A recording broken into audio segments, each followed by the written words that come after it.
হলো চাল, ওই পাশে চালের স্তূপ। আজকে যেহেতু দিনের অনেকটা শেষ, অতএব কাজ হয়ে গেছে। এখানে যে চাল দেখতে পাচ্ছি আমরা, সেটা আজকের যে কাজ সেটা হয়তো 50% হবে না। ওয়ালাইকুম আসসালাম। খেজুরের পাশাপাশি এখানে দেখতে পাচ্ছি খেজুরের স্তূপটা এখানে আছে, এখানে কার্টুনগুলো রাখা আছে। এখান থেকে খেজুর প্যাক হয়ে হয়ে এখানে আসছে এবং আমরা বস্তার লাইনটা একটু দেখাতে চাই।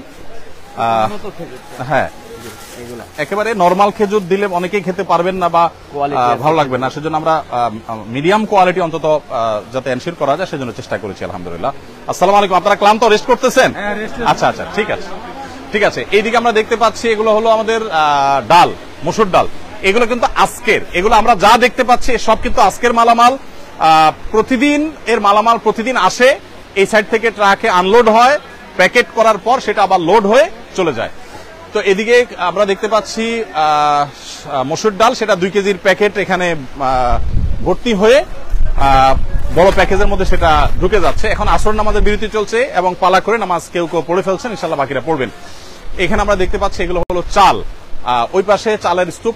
আজকে যেহেতু দিনের অনেকটা শেষ, অতএব কাজ হয়ে গেছে। এখানে যে চাল দেখতে পাচ্ছি আমরা, সেটা আজকের যে কাজ সেটা হয়তো 50% হবে না, 1/3 হয়তো বা হতে পারে।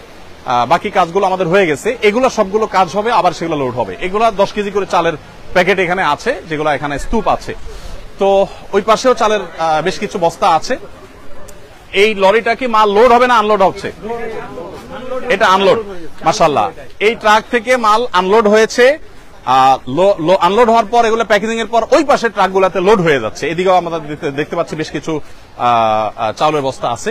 তো প্রিয় দর্শক, আমি শেষ করব, বিশেষ করে আরো একটা পয়েন্ট আপনার সাথে শেয়ার করতে চাই। সেটা হলো যে আমরা জেলা ভিত্তিক প্রত্যেকটা জেলাতে আমাদের পয়েন্ট করেছি, সেখানে আমাদের টিম কাজ করছে আলহামদুলিল্লাহ। আপনারা যারা বিভিন্ন জায়গা থেকে ত্রাণ নিয়ে যান, আমি আপনাদেরকে বিনয়ের সাথে বলতে চাই, রাস্তার ধারে থাকা মানুষদেরকে দিয়ে দায় সারবেন না। রাস্তার পাশে থাকা মানুষগুলোও নিডি, তাদেরকেও দিবেন ডেফিনেটলি, কিন্তু সেখানে দিয়ে দায়মুক্ত হওয়ার চেষ্টা করবেন না। আমরা গতকালকে দাগনভূঞার একেবারে ভেতরে যাওয়ার চেষ্টা করেছি। 3 ঘন্টা ট্রাক্টর, তারপর নৌকা, বিভিন্ন কিছুতে করে একদম জায়গা পর্যন্ত পৌঁছার আমরা চেষ্টা করেছি। এবং ছাগলনাইয়া পরশুরাম রোডে আমরা যতদূর পেরেছি গিয়েছি, কিন্তু একেবারে মূল যে এফেক্টেড এরিয়া সেখানে আসলে যাওয়ার মতো পরিস্থিতি এখনো হয়নি।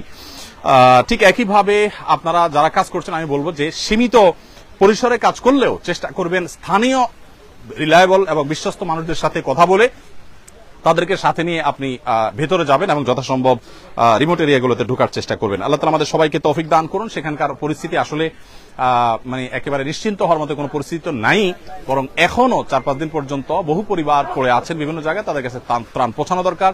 বাংলাদেশ সেনাবাহিনী সহ অনেকগুলো বিশ্বায়িত প্রতিষ্ঠান, প্রশিক্ষিত বাহিনী, তারা কিন্তু সেখানে তাদের মতো করে কাজ করছে এবং তারা ত্রাণ পৌঁছানোর চেষ্টা করছে। সেটা আরো বলিষ্ঠভাবে, আরো শক্তিশালীভাবে যেন হয়, আমরা সেজন্য দোয়া করি। আল্লাহ তাআলা সবাইকে তৌফিক দান করুন। এখানে ভলান্টিয়ার ভাইরা যেহেতু নামাজের বিরতি সবাই দাঁড়িয়ে আছে, মাশাআল্লাহ সবাই কাজ করছেন। আল্লাহ তাআলা আপনাদের সবাইকে উত্তম বিনিময় দান করুন। সবাই ভালো আছেন তো? এদিকে, আপনি এদিকে আসেন। কি নাম আপনার? আমার নাম মোহাম্মদ আনিসুর রহমান। আপনি কি করেন? আমি এভাবে বিজনেস করি। একটু এদিকে দাঁড়ান, এদিকে দাঁড়ান। বিজনেস করি। আচ্ছা, কিসের বিজনেস?